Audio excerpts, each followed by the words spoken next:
साथ साक्षी और आप देख रहे हैं नेक्स्ट 9 लाइव। आज के प्रोग्राम में आप सभी का बहुत बहुत स्वागत है। प्रोग्राम की शुरुआत करेंगे डिंपल यादव से। इस वक्त देखने को मिल रहा है कि नेताजी के निधन के बाद मेनपुरी पर कौन बैठेगा, मेनपुरी पर किसकी जीत होगी, कौन उम्मीदवार होगा, समाजवादी पार्टी से किसको वहां टिकट दिया जाएगा और बीजेपी से किसको दिया जाएगा। तो एक बात तो साफ क्लियर हो गई थी कि समाजवादी पार्टी इस बार डिंपल यादव को मौका दे रही है और ये भी बात सामने आई कि चाचा शिवपाल की ही वजह से, उनकी ही बदौलत यहाँ डिंपल यादव को वो मौका मिल रहा है। लेकिन इसी बीच ये भी खबर आई कि अपर्णा यादव को बीजेपी मौका दे सकती है। लेकिन इसी बीच आज ही सुबह हमने आपको बताया है कि बीजेपी से किसी और को भी खास मौका दिया जा रहा है। साथ ही आपको बता दें कि यहाँ पर रघुराज को बीजेपी मौका दे रही है, जिससे अखिलेश यादव की चिंताएं बढ़ रही हैं और उन्हें ये चिंता हो रही है कि क्या उसके आगे डिंपल टिक पाएगी। पिछले बार भी यही हुआ, जब चुनाव था, जब आजमगढ़ से जिस तरह से अखिलेश यादव को चुनावों के लिए उम्मीदवार खड़ा करना था, पहले डिंपल की बात सामने आई, डिंपल का नाम सामने आया। लेकिन अचानक से जब बीजेपी ने अपना प्रत्याशी सामने लेकर आए, अपने उम्मीदवार सामने लेकर आए, तो यहाँ पर अखिलेश यादव डर गए और उन्होंने डिंपल यादव को टिकट न देकर अपने कजन ब्रदर, जो उनके भाई हैं, चाचा के बेटे धर्मेंद्र को वो टिकट दिया। हालांकि वो वहां से भी हार गए। यही चीजें यहाँ जताई जा रही है, क्यास यहाँ लगाए जा रहे हैं कि शायद इसी वजह से अखिलेश यादव यहाँ पर मौका ना दे। आपको बता दें कि अखिलेश यादव और शिवपाल यादव की आपसी अनबन जग जाहिर है, लेकिन मुलायम सिंह यादव के निधन के बाद माना जा रहा है कि चाचा भतीजे सारी अदावत को भुलाकर एक साथ आ जाएंगे। मुलायम सिंह के अंतिम संस्कार से लेकर अस्थि कलश विसर्जन और शांति पाठ तक शिवपाल और अखिलेश यादव चाचा भतीजे के बीच तलखियां मिट गई थी और मुलायम कुनबा फिर से एकजुट होता हुआ दिखाई दे रहा था। मुलायम सिंह के निधन की वजह से मेनपुरी सीट खाली हुई है। सैफई परिवार के ये पहला चुनाव जो नेताजी के बिना हो रहा है। यह चुनाव अखिलेश यादव के लिए असल अग्नि परीक्षा होगा।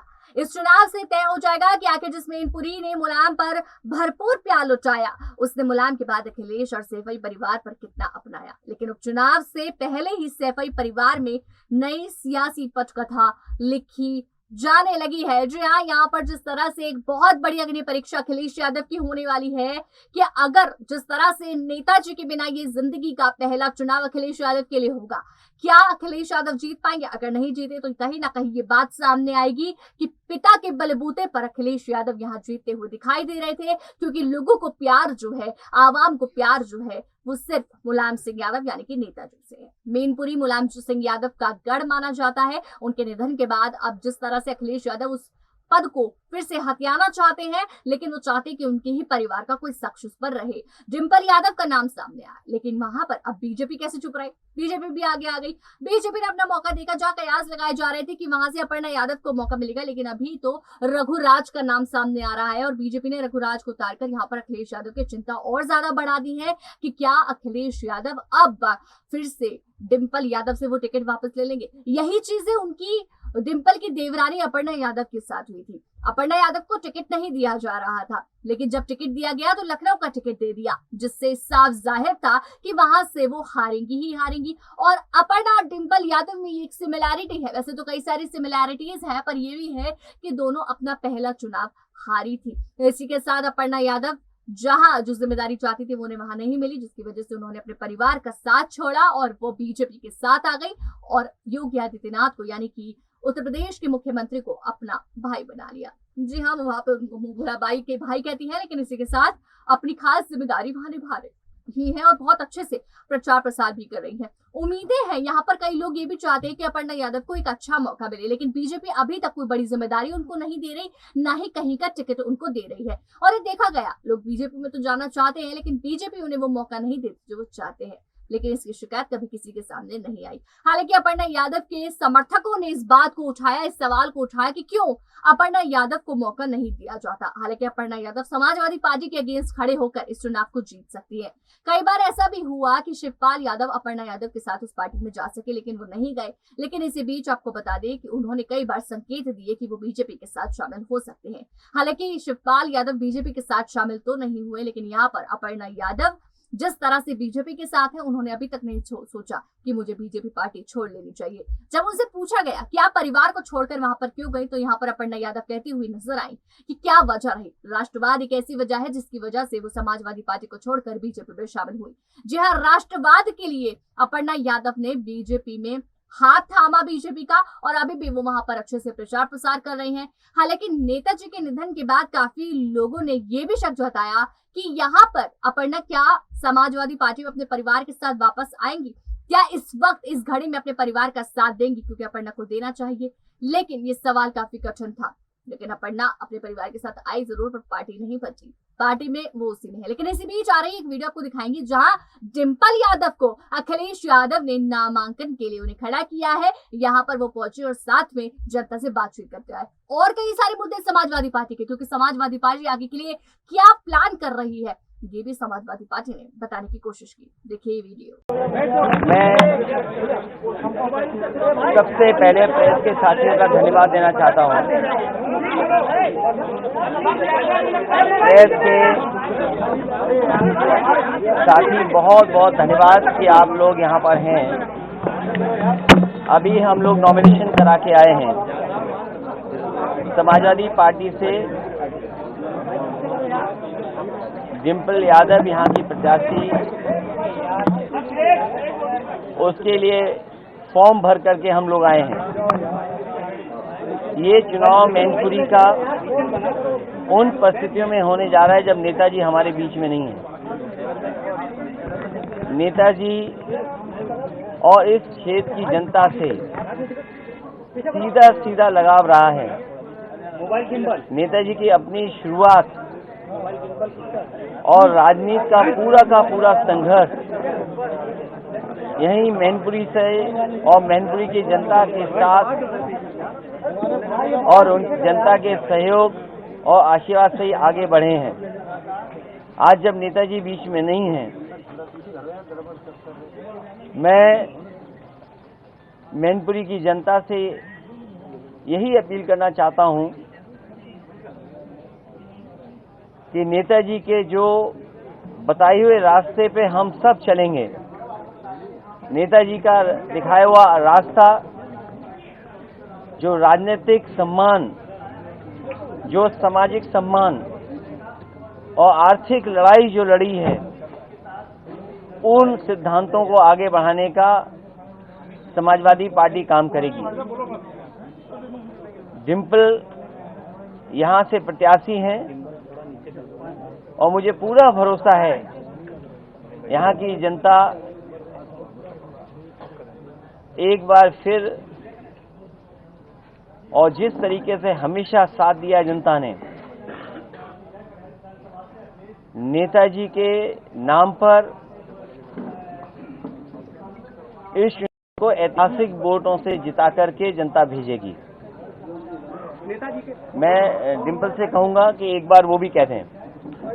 अध्यक्ष जी, शिवपाल सिंह जी नहीं नजर आ रहे हैं नामांकन में। सभी मीडिया साथी जो आज यहाँ उपस्थित है, धन्यवाद, उन सबका धन्यवाद देना चाहूंगी। मैनपुरी ने नेताजी को पहचान दी और नेताजी ने मैनपुरी को पहचान दी। नेताजी का आशीर्वाद हमेशा मेरे साथ रहा है और मुझे पूरी उम्मीद है कि मैनपुरी की जनता का आशीर्वाद भी समाजवादी पार्टी के साथ रहेगा आने वाले चुनाव में। धन्यवाद। आज नेताजी के बगैर चुनाव में आए हैं, कितना मिस कर रहे हैं? इसीलिए मैंने कहा कि चुनाव उन परिस्थितियों में हो रहा है जब नेताजी नहीं है। नेताजी ने ही इस समाजवादी पार्टी को जहां बनाया, अपना खून पसीना लगा करके यहाँ के कार्यकर्ता नेता ने नेताजी का साथ दिया। नेताजी ने जो रास्ता दिखाया राजनीति में और मैनपुरी के विकास को जो आगे बढ़ाने का काम किया है, हम भरोसा दिलाते हैं समाजवादी लोग कि उस भरोसे को टूटने नहीं देंगे और सच्ची श्रद्धांजलि यही होगी के आशीर्वाद के रूप में पूरा का पूरा वोट यहाँ पे समाजवादी पार्टी के प्रत्याशी डिम्पल यादव जी को मिले। अच्छा जी, क्या लगता है कि ये बीजेपी का षड्यंत्र था? 1 महीना भी नहीं हुआ था नेताजी के निधन को और अचानक इन्होंने चुनाव का घोषणा कर दी है। मैं इसमें कोई इस बात को नहीं कहूँगा, क्योंकि ये इलेक्शन कमीशन का फैसला होता है और चुनाव तो होना ही था। और इन परिस्थितियों में जब हो रहा है तो अभी नेताजी की यादें ताजी हैं। जिन लोगों से मैं मिला हूं वो लोग न जाने कितनी पुरानी बातें जो नेताजी के साथ हुई उनकी चर्चा करते हैं। यहाँ के बुजुर्ग जो नेताजी के साथ संघर्ष में रहे, राजनीति में आगे बढ़ाने का काम किया, वो लोग उनके साथ की कहानी, उनके साथ जो बात और उनके साथ जो वक्त गुजरा उसके बारे में बताते हैं। नेताजी की यहाँ बहुत सारे परिवार हैं जिनके साथ यादें जुड़ी हैं। इसलिए नेताजी का ये चुनाव और नेताजी के ना रहने पर ये जो चुनाव होने जा रहा है, यहाँ की जनता जिस तरीके से उन्होंने विकास देखा है नेताजी के माध्यम से, ऐतिहासिक वोटों से जिता करके समाजवादी पार्टी को भेजेंगे। नामांकन के लिए जो आलोक साक्य, राजनारायण बाथम जी और हमारे साथ वकील साहब बैठे हैं, AH हाशमी, इन लोगों के साथ नामांकन हुआ है। यही प्रस्तावक हैं हमारे। और तेज प्रताप जी चौथे पे जो हमारा पर्चा भरा जाएगा उसके प्रस्तावक हैं। तो आज बहुत सादगी के साथ, क्योंकि किसी भी तरीके से कोई संदेश ऐसा न जाए कि समाजवादी पार्टी के लोग किसी खुशी के साथ कर रहे हैं। जब नेताजी नहीं हैं तो हम सब दुखी हैं। इसीलिए बहुत सादा तरीके से हमने कार्यकर्ताओं से निवेदन भी किया, अपील भी किया और वो हम लोग पर्चा भरे भी हैं। आश्रम गए थे अभी जाने जा रहा हूँ, जाऊंगा मैं भाजपा के लिए कुछ नहीं कहूँगा। चाचा साथ में नहीं आए, कई लोगों को उम्मीद थी।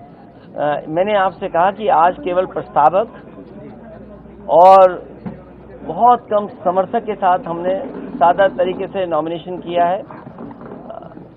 पूरा परिवार सब साथ हैं और चुनाव प्रचार में हम सब मिलकर के चुनाव प्रचार करेंगे। आपकी बात कितने मतों से जीत लगती है आप?